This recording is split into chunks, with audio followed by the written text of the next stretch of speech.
think was really cool too is elevating the characters that we brought. We really felt strong about the characters being Elvira and Oliver. And those two names come exactly out of our personal history, Heidi's personal history. They were incredible individuals. I mean, my grandfather in his own right was a hero, superhero. And my grandmother was a true hero in her own right. And the powerhouse that they were together is something that is to be admired and to be sought after. And that's the powerhouse that we wanted to reflect in the characters of Elvira and Oliver. And I think you've captured the essence of who they are. Even just looking over your shoulder Oh at yeah. Oliver there holding that gun. I mean, it's like, that's pretty spectacular because Yeah. that is what we imagined them to be when they were younger. And we knew them mostly when they were older. Saw him make that look. Yeah, right? This is great. Yeah, we talked a lot. You told me about your grandfather, Oliver, and stuff. And I have a very similar grandfather and grandmother on my mom's side. My grandfather, Tim and Minnie Duran, they were my grandparents. World War II veteran, born 1918, Great Depression, all that stuff, classic American, heroes and stuff. Started his own business with my grandmother, that powerhouse team that you talk about. Yeah. So I emphasize that. And they have a lot of fun. I love that interplay. If you've ever seen Romancing the Stone or the original Indiana Jones or Han Solo and Princess Leia, that interplay between the guy and the woman, where he gets to be a man and she gets to be a woman, and she challenges him, but she doesn't disrespect him, and they go on the adventure together. Every kind of story now today has the women superhero character, and I still feel like she really still fits that. The backstory for her, kind of in the way I'd envisioned it, her grandparents, her grandpa, her grandfather, and her dad were both involved in all of the archaeology that she is now leading moving forward. The work that they started, she's continuing. That position is sometimes you take over from your previous generations, something that they started, and you maybe take over their business, or you take over, in this case, an archaeological find that she felt very strongly that was handed down from her grandfather and her father to now her, to seek out this ancient text and find the truth. I think there's not a lot of people in the world that are seeking the truth with this kind of fervor. They're not looking for it in this kind of intensity. And it's funny because there's correlations that we wrote in that these ancient artifacts and these ancient texts that were found by her grandfather and her father, and even now her team today in the book, are really supposed to reminisce back to biblical things and the Bible itself, specifically as that core element of, like, if there was an instruction manual to how to live on the earth, let's just fast forward 10,000 years and say all of it's been fragmented. It's all been torn apart and destroyed. But people are still trying to seek the truth in the future. And they're finding these little pieces and having to put it all back together. That's what I think she's doing. And I think that fervor and that passion for finding those things, connecting them, and building a team of people to help really find that truth is something that needs to resonate in people today as well. Where is the truth? Again, it's probably seeking back to, like what you were saying about Casimir and Oliver both, how they need to be the best leadership of what they can, but we need that female part to do some of the other work as well behind the scenes, and how her excitement, her passion can actually inspire and ignite that flame of passion in us as men, but then in the program of Novaterra all, throughout. When I was developing her, what I wanted to stay away from is what we've had, the last few decades, but really amplified in the last 10, 15 years, is the ugly, angry girl boss. Right. You know what I mean? Like, exactly. Men are so stupid and this, that, and the other. Yeah. And men and women are completely equal, but like a left hand and a right hand, they're mirror images of each other. And what one can do, it complements the other. It's complementary. So I always kept in mind, and it just comes naturally to me because it's what I believe about women and men, how to write her psychology, how she's strong in her own right and powerful in her own right, but it's under Oliver's leadership, and she looks to him to help her. And as you said earlier, the woman can reach their potential and be inspired and be empowered when the man leads correctly. Yeah. There's some espionage in this, some very dangerous spying around. Oliver handles the action stuff where he could get killed and stuff like that, but it leads her forward, and she's able to make something very important out of it. So we don't have her going in there and kicking in doors and shooting everybody in the face and, beating up 300-pound men, because it destroys the suspension of disbelief. Again, I always look at one of the most important concepts in writing is verisimilitude. And that means that the story agrees with itself. So when you start writing stuff that just disagrees with the perceived truth or what people think, people can feel it. And when you Yeah, have a woman that's 5'2", 120 pounds, flip a 300-pound man over and beat him up, and yeah, that's for feminism, or Yeah, that's for she's not Kamala. Laura Croft. You're Yeah. like, oh my, this is so terrible. So yeah, writing a woman is fun. I usually focus on male characters, but it was very important to me to get a woman in her female power correct. And I have a wife that has that. She's, my wife is just the best wife. She's got a lot to do, a lot of power, a lot of things she could do, and Oliver and her are this team. yeah, We've all been floating in the postmodern feminist, progressive ideology for like 70 years in the West. So yeah. there's so many subconscious things that we all, including all of us here, believe about men and women that are incorrect, and we have to challenge those notions. And it's like, oh, her being feminine means she's weak and stupid. Like, no, it No, doesn't. That's the feminist lie. Like, no, it right. doesn't mean that at all. They're different. They're not weak or dumb or inferior.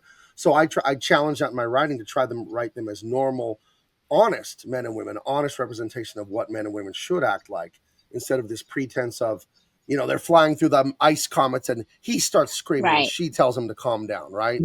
That's what they would do on Disney Plus, something Yeah, like that. right.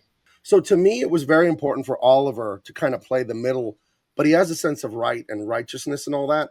But I want the reader to go on the journey through him. He's the protagonist of the story. So he needs to do what you need to do as the reader. That's right. You as the Yeah. reader, as a writer, I'm making an argument to you. That's what every story is, an argument. I believe this. Here's my facts. I lay them out. And then in act 3, at the climax of thing, here's the punchline. Here's why I'm right. Here's why I'm right about what I said in this story.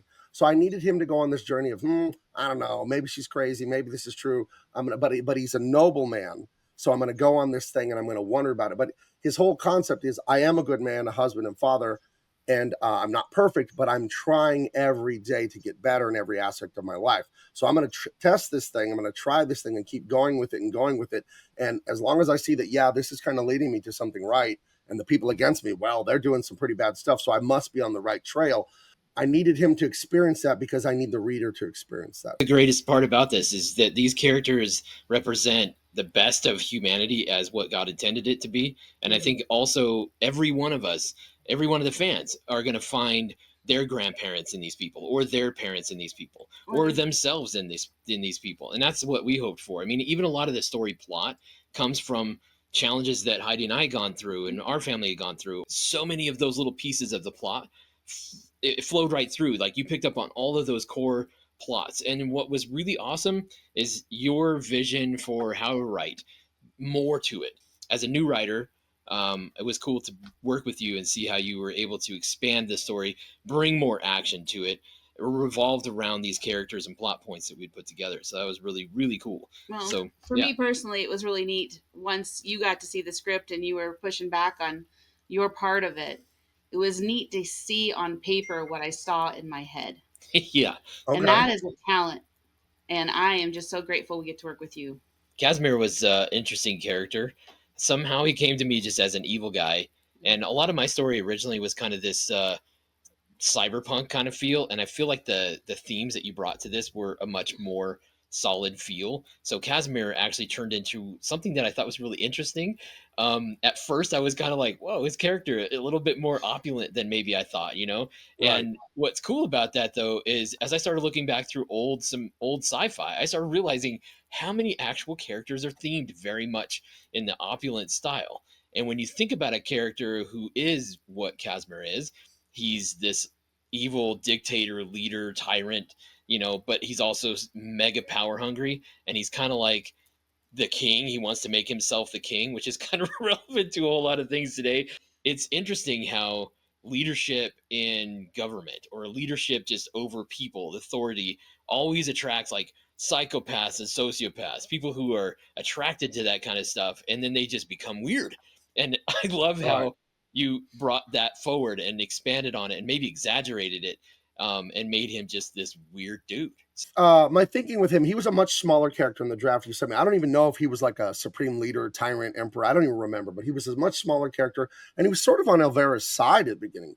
But Yeah. what I made him here is he's the antithesis of Oliver. Oliver's the good father. They have children, Oliver and Elvira, and Casimir, he's the evil father, right? Right. He's the bad father. So the father is supposed to give of himself, be sacrificial, be good, be stoic, be strong, be loving, be kind, just be everything his family needs him to be all the time, and his world needs him to be, and his God needs him to be. And Casimir, he's an inversion.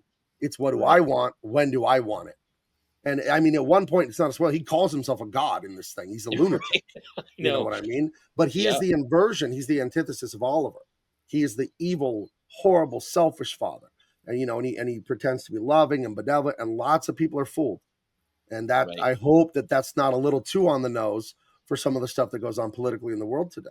Because I do want people to kind of read the story and then look at some stuff in the world and go, oh, okay, maybe I shouldn't listen to some of this stuff where they're telling me it's for my own good, and it ain't. It's magic. It's kind of magic how the things that are always for your own good seem to benefit these super elite people. It's always like, well, we need more money, and then that'll fix your life. We need more of your money to fix your life. Like, wait a minute, really? See, and I think that's what was really good about this, because while you expanded that character into this perfect version of that, so it is relevant to today, but I think it's relevant to all of time, because I think as humans, we've seen this character arise as this evil tyrant dictator hundreds of thousands of millions of times through all levels of political and societal cultural stuff. You might even see this same guy in your work at a corporate job at Home Depot. I mean, it's like there are these people and they do exist. And so I think it's really neat to see how you brought that guy out and made it go a lot further and a lot deeper and a lot more evil than we expected. So I think that was really cool. Again, I'm always in writing in metaphor. So he's a king, he's an emperor of this planet, whatever. But it could just be a father in a home who's a drunk and losing everything, gambling and backhanding the mom and all this stuff. Like, it's the awful leadership and leading people the wrong way, and then playing that narcissistic head game of, no, I'm right, this is the right way, and blah, blah, blah, but magically it all benefits him. And the people suffer. And you see that in the real world. You have bad male leadership or a lack of it, and you see how people suffer and quite literally die in the real world when there's bad or absent male leadership. So at the same time he's doing bad stuff, he's gaslighting people, saying it's because I love you. And they buy it because he's good at it. He's good at making it look like a good world and something they would love. And that's, again, what happens in the real world. So.